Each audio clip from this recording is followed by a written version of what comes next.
नर्मदे ओम जय जगदानंदी मैया जी को कंचन थाल विराज जय कर कपूरवाती अमर कपूरवाती अमर कंठ में विराजत आठन आठ भुजा कोटि रत्न ज्योति। ओम जय जगदानंदी मैया जी की आरती दिन पर गावे भोरे जुग जुग हर लावे भजत आनंद स्वामी हरि हर स्वामी वांछित फल पावे।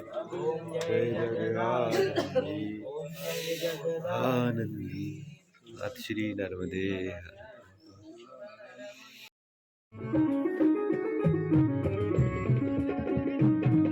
नर्मदा पादक्षिणा माँ नर्मदा की पैदल परिक्रमा में आज हमारे साथ परिक्रमावासी का दर्शन करने का सौभाग्य हमें भी सुबह से हुआ है।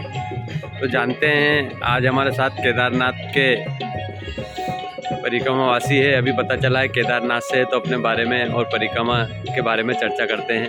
नर्मदे हर। नर्मदे। क्या यह परिक्रमा आपकी पहली परिक्रमा है? नहीं, मेरी ये दूसरी परिक्रमा है। पहली परिक्रमा मैंने 2021 में की।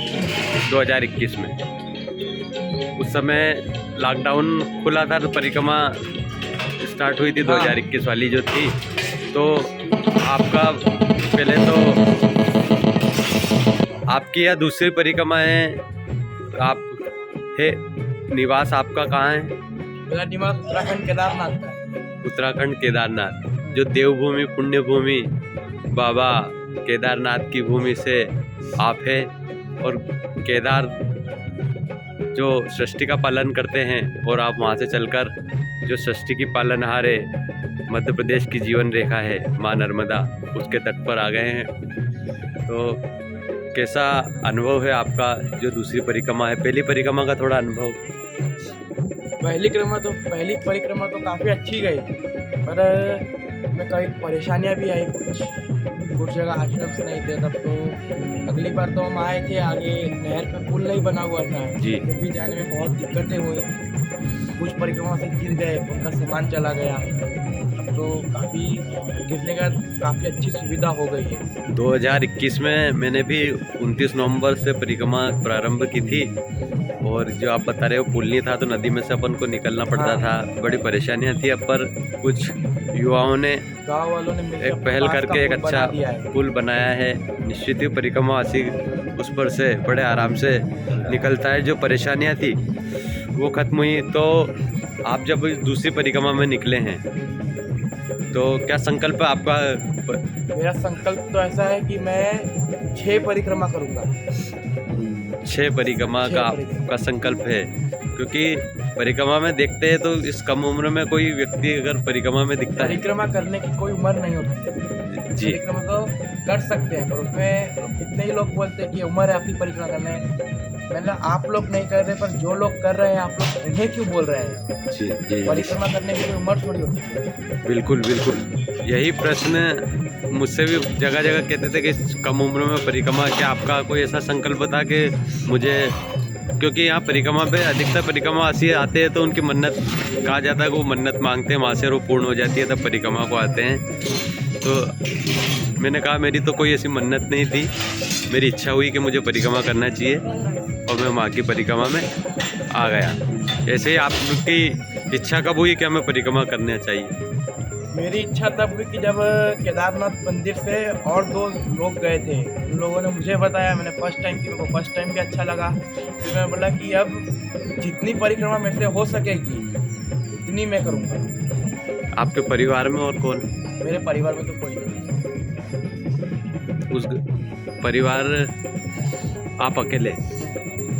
तो परिवार के बारे में थोड़ा बताइए कैसे? मेरे परिवार जब 2013 में केदारनाथ में जलथल आया था, उसी में चले गए थे। आज उनको हो गए 7-8 साल हो गए हैं। उस टाइम में 7 साल का था और मैं जो ऋषिकेश में थी, उस वजह से मैं बच गया, पर भगवान ने मुझको बुला लिया। कौन कौन था परिवार? मम्मी थे, पापा थे बस। और हम थे। भाई बहन? भाई बहन नहीं थे। आप ऋषिकेश में क्या इसलिए थे, पढ़ाई के लिए या? नहीं, हम लोग घूमने गए हुए थे इस वजह से। निश्चित ही 2013 की बात, त्रासदी के बारे में जब भी हम मन में सोचते हैं तो एक बड़ा दुख होता है कि बाबा केदारनाथ के धाम में एक ऐसी विपदा आई थी जिसमें कई तीर्थयात्री और वहाँ के पंडित पुजारियों ने उस दुख को झेला है। और आप उस समय ऋषिकेश में थे, आपको वह जीवन बाबा केदारनाथ ने ही दिया है। हो सकता है उन्हें पता हो कि आप आगे चलकर माँ नर्मदा की इस परिक्रमा मार्ग पर एक ऐसी भक्ति साधना करेंगे जो आपका संकल्प है कि मुझे 6 परिक्रमा तो करना ही है। अभी आपकी उम्र क्या होगी? मेरी उम्र अभी 17 है, तो 16 मेरा खत्म हुआ है, 17 रहेगी। जी, माँ नर्मदा के भक्तों को क्या कहना चाहेंगे आप? लोग भक्तों को यही है कि अब ऐसा मत सोचिए कि हमारी उम्र छोटी है तो हम परिक्रमा नहीं कर सकते। परिक्रमा करने की कोई उम्र नहीं है। जैसे आप गुजरात से? जी, हम महाराष्ट्र थाने से हैं और मन में इच्छा जागी कि जाना चाहिए नर्मदा परिक्रमा के बारे में, पढ़ा था, सुना भी था। और पिछले वर्ष ही हमारे मामा जी और मामी जी ने परिक्रमा करी, उनसे भी कुछ साथ प्रेरणा मिली। तो हम आए हुए हैं और हमने देखा कि ओंकारेश्वर में दर्शन और नर्मदा परिक्रमा से एक आनंद तो है ही, और निसर्ग का भी, प्रकृति का भी, और उससे एक थकने के बावजूद ऊर्जा शक्ति हमें मिल रही है और हम चल रहे हैं जितना भी थके हैं और सेवा ले रहे हैं। और लेते लेते हमें कल संयोग मिला कि हमने दिए भी, हमारे हाथ से भोजन बनाया, परिक्रमवासियों को खिलाया, बहुत अच्छा लगा। और कहीं कहीं घाट है, कहीं नहीं है, तो घाट बन जाए हमारे लिए तो अच्छा है।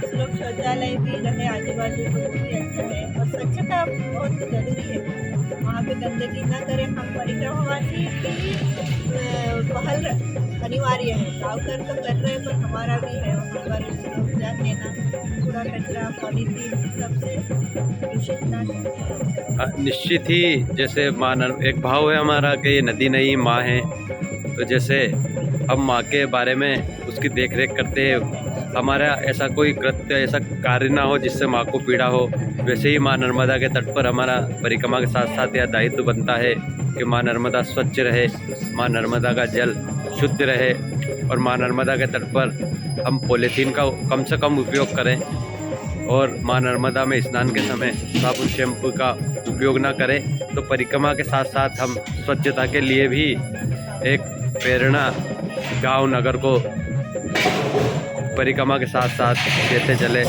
इसी संकल्प के साथ आप सभी का परिक्रमा पथ पर माँ नर्मदा आपको आनंद के साथ आपकी यह यात्रा पूर्ण कराए, ऐसा हमारे माँ नर्मदा से प्रार्थना। आज इस पावन भूमि पर आए ना, हमें बहुत गर्व महसूस हुआ। बाजीराव पेशवे की जो समाधि उसका दर्शन हुआ जी। अभी तो हम वहीं से है महाराष्ट्र, और आज यहाँ पे हमें अपराजय योद्धा थे बाजीराव पेशवा जी। आप कहाँ से? हम तांबोळ तालुका अंबोले, अकोला महाराष्ट्र जी। और ये यूट्यूब पर इसमें देख के इंस्पायर हो गए परिक्रमा करने के बारे में जी। और मेरी मिसेस है वो बचपन से उसको इसका अध्यात्म का थोड़ा सा ये है ज़्यादा, और वो मुझे बहुत बार बोलती थी कि मुझे अकेले छोड़ दो इसमें ओंकारेश्वर में, मैं अकेले जाऊंगी। तो मुझे पहले नहीं लगता था कि मैं ये जाऊँ, लेकिन वो बोले नहीं तो आपको नहीं आना है मत आओ, लेकिन मुझे छोड़ दो तो मैं चले जाऊँगी। मतलब बाद में मैंने फिर वो देख के मैं इतना इंस्पायर हो गया कि नहीं ऐसा नहीं है, तो हमें भी जाना है।